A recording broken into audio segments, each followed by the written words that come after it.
Hi viewers, welcome to our channel. ప్రస్తుతం మనతో పాటు దాము బాలాజీ గారు, సీనియర్ జర్నలిస్ట్, వారితో ఒకసారి మాట్లాడదాం. సార్ నమస్కారం. సార్ నమస్తే సార్, జూబ్లీహిల్స్ లోని ఒక హోటల్లో బాంబు పేలింది అన్న వార్తలు వైరల్ అవుతున్నాయి సార్. అయితే కొంతమంది బాంబు అంటున్నారు, మరి కొంతమంది ఫ్రిడ్జ్ పేలింది అని చెప్పేసి అంటున్నారు. కాకపోతే దానం నాగేందర్ కాంగ్రెస్ ఎమ్మెల్యే మాత్రం ఇది బాంబు దాడి అని చెప్పేసి చెప్తున్నారు. మరి ఏం జరిగింది అక్కడ, ఏం పేలింది, మీరేం చెప్తారు సార్ దీనిపై? ఇదొక హైదరాబాద్లో సంచలనం సృష్టించిన వార్తగానే చెప్పాలి. ఎందుకంటే మామూలుగా హైదరాబాద్ అంటేనే ఒకప్పుడు బాంబులు పేలడం, టెర్రరిస్టులు వచ్చి ఇక్కడ బాంబులు పేల్చడం. సో ఎన్టీఆర్ ఘాట్ కావచ్చు, లేకపోతే దిల్సుఖ్ నగర్ బాంబు పేలులు కావచ్చు, తర్వాత చాట్ బండార్లో కావచ్చు, గోకుల్ చాట్, ఇక్కడ ఇవన్నీ గుర్తుకొస్తున్నాయి. ఎందుకంటే హైదరాబాద్ అనేది సెన్సిటివ్ ఏరియా. ఎక్కువ సార్లు ఇక్కడ తీవ్రవాదులు ఇక్కడ, ఎందుకంటే హైదరాబాద్ ముస్లిం పాపులేషన్ కూడా బలంగా ఉండడం, దీన్ని వాళ్ళు షెల్టర్ జోన్గా వాడుకోవడం, దానివల్ల ఇక్కడ దేశంలో ఎక్కడ టెర్రరిస్ట్ యాక్టివిటీలు పేలుళ్ళు జరిగిన దాని లింకు హైదరాబాద్లో, నల్గొండ ఇటువంటి ఏరియాలో ఉండడం అనేది ఎప్పటి నుంచో వస్తుంది.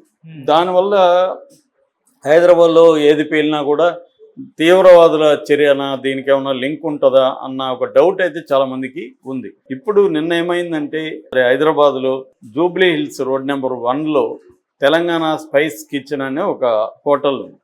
ఆ హోటల్లో సడన్గా ఒక ఫ్రిడ్జ్ రిఫ్రిజిరేటర్ కంప్రెసర్ పేలిందని వాళ్ళు అంటున్నారు. కానీ ఒక పెద్ద పేలుడైతే వచ్చింది. ఆ పేలుడు ఏ స్థాయిలో ఉందంటే, పక్కనున్న గోడ ధ్వంసమైంది. 100 మీటర్లో దుర్గాభవాని బస్తీ ఉంది. ఆ బస్తీలో 6 ఇండ్లు ధ్వంసం అయిపోయినాయి. ఒక బాలికకు కూడా గాయాలైనవి. సో ఇది ఒక్కసారిగా సంచలనమైంది, ఏం జరిగింది అని. కానీ వాళ్ళు ఓనర్స్, హోటల్ ఓనర్స్, మీడియాని కానీ ఎవరిని కానీ లోపలికి రానివ్వట్లేదు. వాళ్ళు బయటికి మాత్రం వచ్చి ఏం చెప్తున్నారంటే, ఫ్రిడ్జ్ కంప్రెసర్ పేలింది అని చెప్తున్నారు.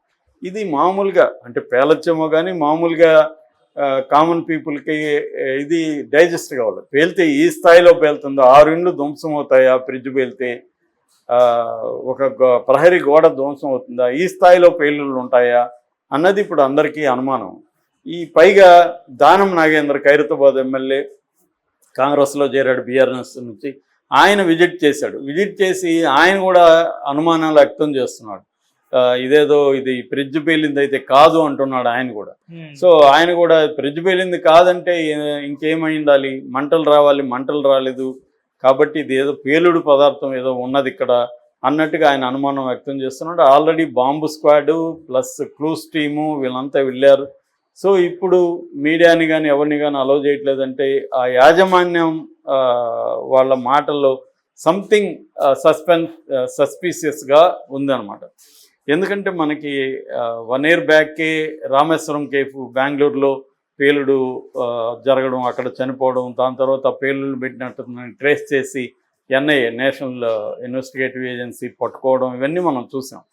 సో ఇదేంటంటే సెన్సిటివ్ సిటీస్లో హైదరాబాద్ ఒకటి కాబట్టి ఇక్కడ ఏమన్నా తీవ్రవాదుల వైపు ఉంది. ఎందుకంటే ఎవ్రీ 3 monthsకి 2 monthsకి ఎన్ఐఏ ఇక్కడికి హైదరాబాద్కి వస్తుంటుంది, నేషనల్ ఇన్వెస్టిగేటివ్ ఏజెన్సీ. ఇక్కడ తీవ్రవాదులు ఉన్నారు. ఆ మధ్య కూడా లాస్ట్ ఇయర్ కూడా మనం కూడా చెప్పుకున్నాం, అమీర్పేటలో ఒక ఇంట్లో తీవ్రవాదులు ఉంటే పట్టుకున్నాం అనేది చెప్పారు. ఇక్కడ తీవ్రవాద స్థావరాలు కానీ షెల్టర్ జోన్ కానీ ఉండడం, మొన్ననే మన ముత్యాలమ్మ టెంపుల్లో సికింద్రాబాద్లో కుమ్మరిగూడలో విగ్రహాన్ని ధ్వంసం చేసి, అది కూడా మహారాష్ట్ర నుంచి వచ్చిన ముస్లిం కుర్రాడు సల్మాన్ అని అబ్బాయి చేశాడనేది. సో 2-3 చోట్ల కూడా జరుగుతున్నాయి. సో ఈ మధ్య మళ్ళీ శంషాబాద్లో జరిగింది, నిన్న కూడా ఎక్కడో జరిగింది. ఇలాగా అంటే ఒక పక్క విగ్రహాల దాడులు జరగడం, ఆ కాంటెక్స్ట్లో ఇది పేలడంతో ఒక్కసారిగా ఉలిక్కిపడింది నగరం.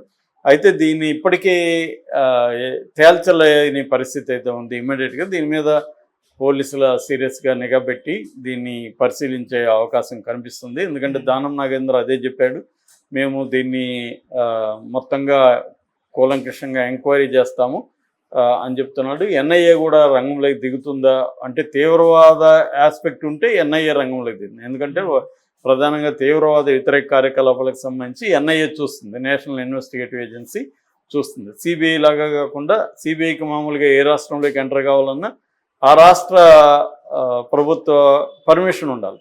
కానీ ఎన్ఐఏకి అది ఉండదు. ఎన్ఐఏకి ఏ పర్మిషన్ అవసరం లేదు. దేశంలో ఎక్కడైనా ఎన్ఐ అనేది వెళ్ళొచ్చు అనమాట. అటువంటి ఇది ఎన్ఐకి ఉంటుంది. సో ఈ కాంటెక్స్ట్లో ఇప్పుడు ఎన్ఐఏ కూడా రంగంలోకి దిగుతుందా ఈ జూబ్లీ హిల్స్ పేలుళ్ళకి సంబంధించి? సో ఈ పేలుళ్ళ తీవ్రత ఇంకా ఎంత ఉంది, దీనికి కారణము వాళ్ళు చెప్తున్నట్టుగా కేవలం ఈ రిఫ్రిజిరేటర్ కంప్రెసరే పేలడమా అనేది తేలాల్సి ఉంది. అలాగే బాధితులు ఆ ఇల్లు కోల్పోయిన వాళ్ళకి ఇల్లు కట్టించాలి. అది ఆల్రెడీ దానం నాగేందర్ హామీ ఇచ్చాడు, మేము మళ్ళీ నిర్మించిస్తామనేది. అది జరగాల్సిన అవసరం ఉంది. ఎందుకంటే సడన్గా ఇప్పుడు వాళ్ళ ఇల్లుకి పోతే లోపల వస్తువులు అవన్నీ కూడా ధ్వంసమైనాయని చెప్తున్నారు. ఆ మేరకు వాళ్ళు ఇప్పుడు వీధన పడే అవకాశం అయితే కనిపిస్తుంది. సో ప్రధానంగా ఏంటంటే ఇది నిజంగానే ఫ్రిడ్జ్ పేలితే ప్రాబ్లం లేదు, ఫ్రిడ్జ్ పేలినా కూడా వాళ్ళ మీద కేసులు అయితే అవుతాయి. ఎందుకంటే అటువంటి ఒక హోటల్ అన్నప్పుడు దాని మీద సేఫ్టీ చెకప్స్ అనేవి, సేఫ్టీ మెజర్స్ అనేవి ఇంపార్టెంట్. సేఫ్టీ మెజర్స్ తీసుకోకపోతే దానివల్ల ప్రమాదాలు జరుగుతాయి. సో తెలంగాణ స్పైసీ కిచెన్ తగినంత సేఫ్టీ మెజర్స్ ఎందుకు తీసుకోలేదు, ఫ్రిడ్జ్ కంప్రెసర్ అంత పేలే స్థాయిలో ఎందుకు ఉంది, ఇవన్నీ ప్రశ్నలు వస్తాయి. వాళ్ళ మీద కేసు పెడతారు, ఎంక్వైరీ జరుగుతారు, ఇవన్నీ జరుగుతుంది. కానీ అది నిజంగానే ఫ్రిడ్జ్ కంప్రెసర్ పేలకుండా వాళ్ళేమన్నా అక్కడ పేలుడు పదార్థాలు పెట్టారా, అసలు వాళ్ళు ఓనర్స్ ఎవరు, వాళ్ళకి ఉన్న ఇతర లింక్స్ ఏంటి, ఇవన్నీ కూడా ఇప్పుడు పోలీసులు వాళ్ళ ఫోన్లు అవి తీసుకొని వాళ్ళు మొత్తం చెక్ చేయడం, తర్వాత సీసీటీవీ ఫుటేజీలు తీసుకున్నారు. ఎవరైనా ఆ టైంలో బయటికి వెళ్ళడం, లోపల నుంచి బయటికి వెళ్ళారా, వీళ్ళకి లింకులు ఏంటి, ఇవన్నీ కూడా ఆలోచిస్తున్నారు. ఎందుకంటే ఇది హైదరాబాద్లో చిన్నదనుకొని వదిలేసి దాని వెనక ఏమన్నా ఉండొచ్చు.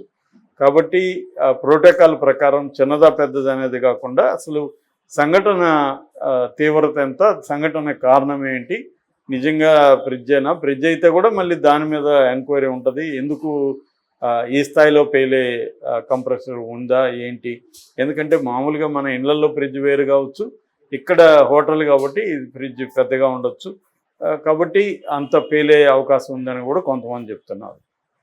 కానీ ఈ స్థాయిలో ఉండదు అని దానం నాగేంద్ర ఆల్రెడీ ఆయన పరిశీలించాడు, బాధితులతో మాట్లాడాడు, ఆ హోటల్ యాజమాన్యంతో మాట్లాడాడు. అంతా మాట్లాడినాక ఆయన బయటకు వచ్చి చెప్పింది ఏంటంటే ఇది ఖచ్చితంగా ఫ్రిడ్జ్ అయితే కాదు అనేది అయితే ఆయన తేల్చేశాడు.